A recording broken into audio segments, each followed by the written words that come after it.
Olá e bem-vindos! Já pararam para pensar nisto?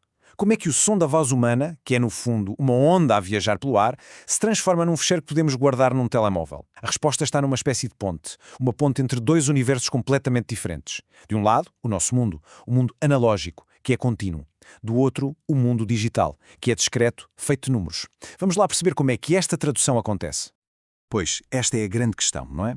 E não se trata de magia. É um processo de engenharia super engenhoso.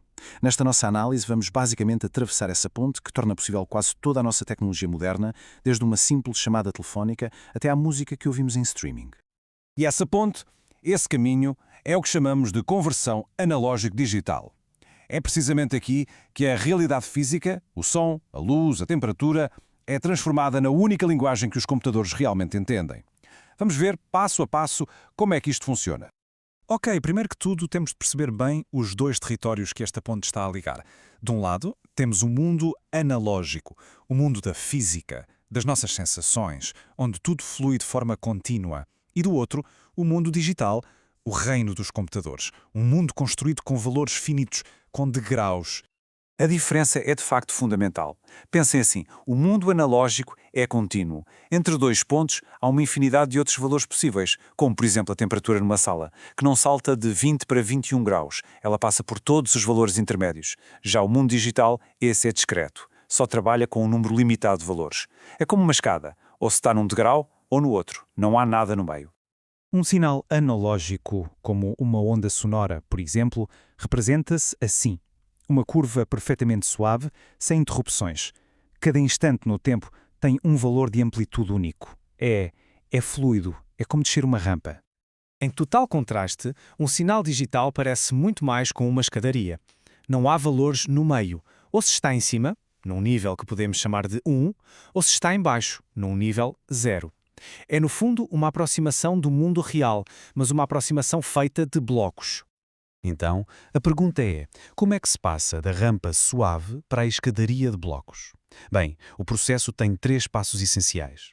Primeiro, a amostragem, que é como se tirássemos várias fotografias da onda em intervalos de tempo rigorosos.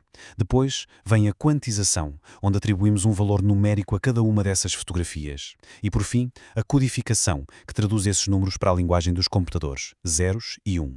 Vamos então mergulhar no primeiro passo, capturar a onda. Este processo chama-se amostragem e é absolutamente crucial para conseguir transformar algo contínuo em algo discreto, ou seja, em algo que um computador consiga entender. A amostragem basicamente mede a altura da onda analógica, a sua amplitude, em intervalos de tempo perfeitamente regulares. A ideia é que, se isto for feito rápido o suficiente, estas fotografias, ou amostras, mais tarde vão permitir recriar o movimento original da onda com uma precisão incrível. E é aqui que entra a regra de ouro de toda a digitalização. É o famoso teorema de Nyquist-Shannon. O que ele nos diz, de forma simples, é que para capturar fielmente uma onda, a frequência com que tiramos as fotografias tem de ser no mínimo o dobro da frequência mais alta desse sinal. Por exemplo, o ouvido humano consegue ouvir sons até cerca de 20.000 Hz, e é exatamente por isso que os CDs de música fazem a amostragem do som a 44.100 vezes por segundo, um bocadinho mais do que o dobro, só para garantir que nenhum detalhe se perde pelo caminho. Ok, então já temos as nossas amostras, os nossos instantâneos da onda. Mas cada um deles ainda representa um valor de amplitude que, em teoria, é infinito. O próximo passo é pegar em cada uma dessas amostras e atribuir-lhe um valor numérico finito. A quantização faz o seguinte: pega na altura de cada amostra e basicamente arredonda-a para o degrau mais próximo numa escada de valores que já foi definida à partida.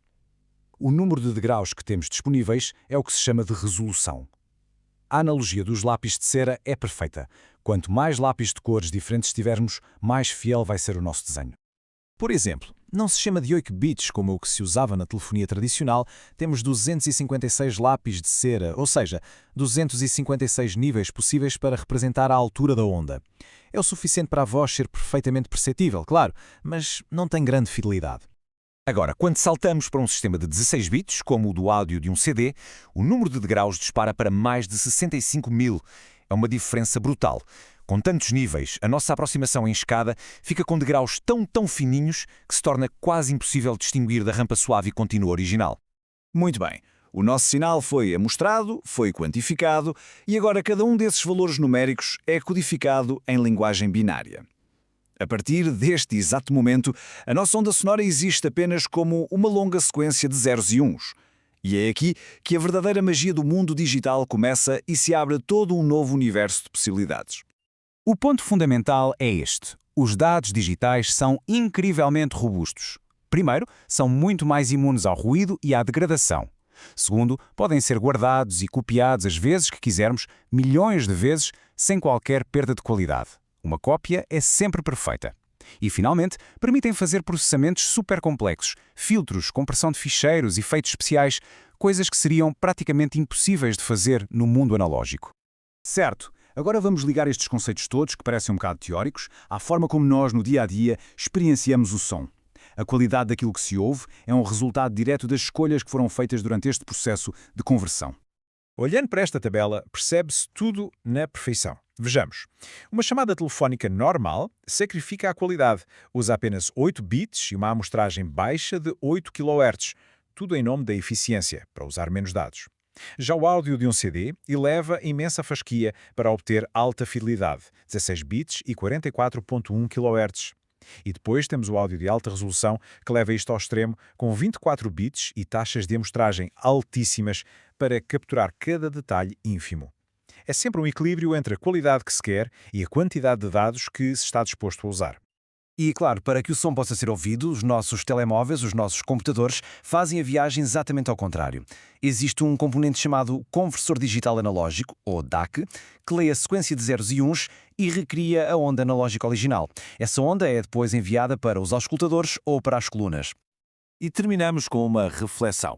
Esta ponte entre o analógico e o digital deu-nos uma precisão incrível, uma capacidade de armazenamento perfeita e um poder de processamento que mudou o mundo. Mas, ao converter o infinito em finito, ao transformar a rampa na escada, será que algo da riqueza original do nosso mundo se perde, inevitavelmente, nesta tradução? É uma boa pergunta para ficarmos a pensar.